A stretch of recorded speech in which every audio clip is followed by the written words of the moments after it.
and brought low.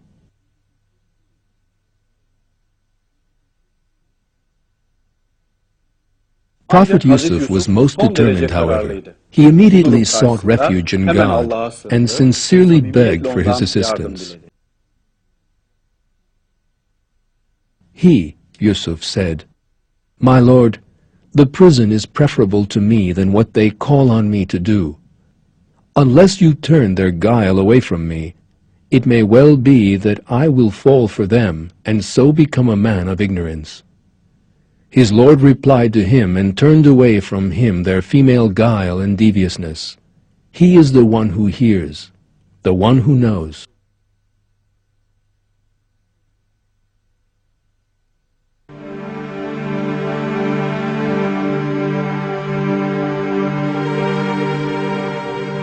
In fact, everyone knew that he was innocent, yet they still took an unconscionable decision and threw him into a dungeon,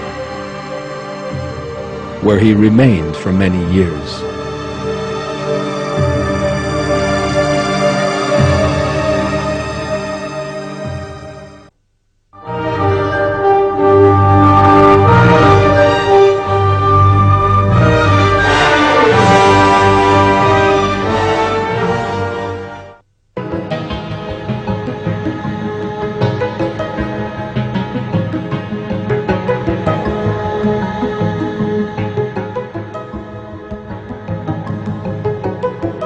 The Egyptian king had a dream and was most interested to learn what it meant. He therefore asked all the seers and wise men in the land.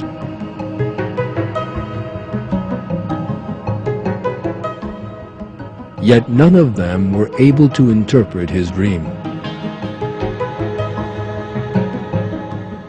It was just then that someone who had been in prison with Prophet Yusuf mentioned him to the king.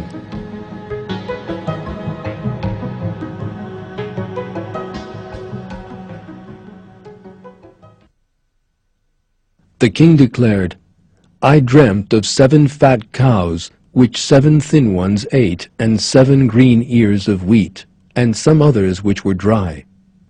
O counselors, explain my dream to me if you are those who can interpret visions." They said, "A jumbled mass of mixed-up dreams. We do not know the meaning of such things." The one of them who had been saved then said, remembering after a period, "I will tell you what it signifies, so send me out."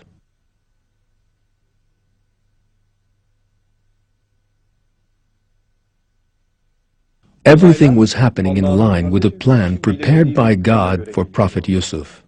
Forgotten for years in a dungeon, Prophet Yusuf was suddenly remembered by the will of God. This was how Prophet Yusuf interpreted the king's dream. He said, "Sow for 7 years in the normal way, and leave that which you harvest in the ear, except for a small amount from which you eat.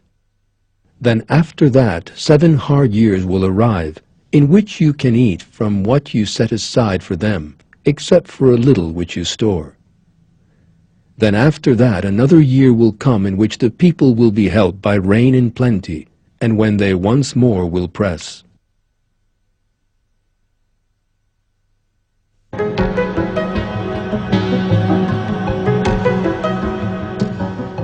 In the wake of that interpretation, the king sent a messenger to call Prophet Yusuf to him.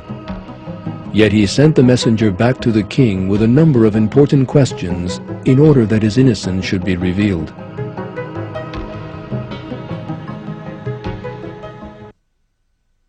The king said, "Bring him to me straight away." But when the envoy came to him, he said, "Go back to your master and inquire of him what happened about the woman who cut their hands. My lord has knowledge of their cunning guile."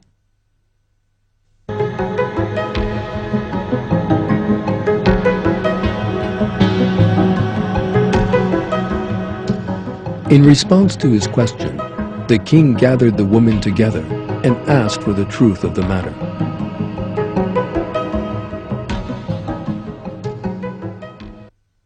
He said, "What was this past affair of yours when you solicited Yusuf?" Then they said, God forbid, we know no bad of him.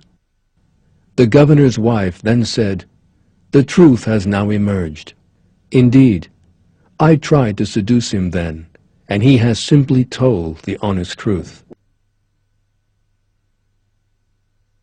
After so many years, the truth finally emerged. The way that Prophet Yusuf spent years in prison despite being totally innocent contains something very auspicious. Every moment experienced by this holy prophet had been planned in the sight of God. Throughout his time in prison, he had grown deeper and more mature in faith.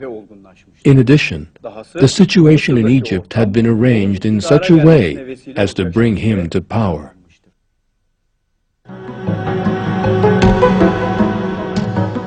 Prophet Yusuf went to the king who had called for him. This was the beginning of a whole new period for him. The king rewarded him with an important position and made him his counselor.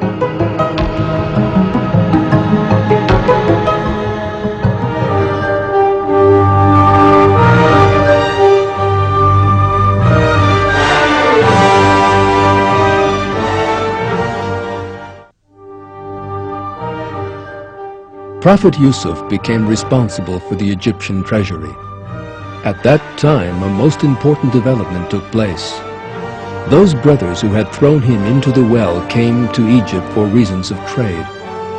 And the person who would appear before them was Prophet Yusuf. His brothers failed to recognize him, but he immediately recognized them. He treated them most hospitably and offered them material benefits. In implementing his plan, he actually had another aim in mind. He wanted to see his youngest brother.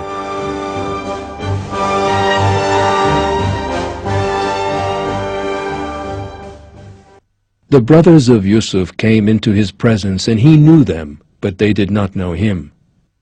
Then, having supplied their needs, he said to them, "Bring me your brother, your father's youngest son.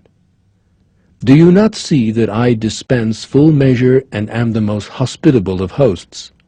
But if you do not bring him here to me, your measure from me then will be denied, and you will not come near to me at all."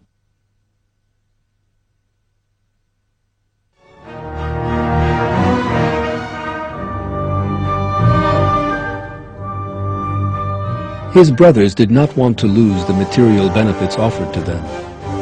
They therefore immediately left Egypt and returned to their father, asking for their youngest brother. But Prophet Yaqub did not trust them.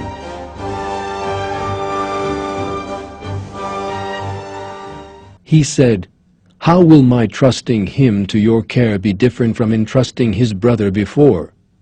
The best of guardians, however, is God. He is the most merciful of the merciful."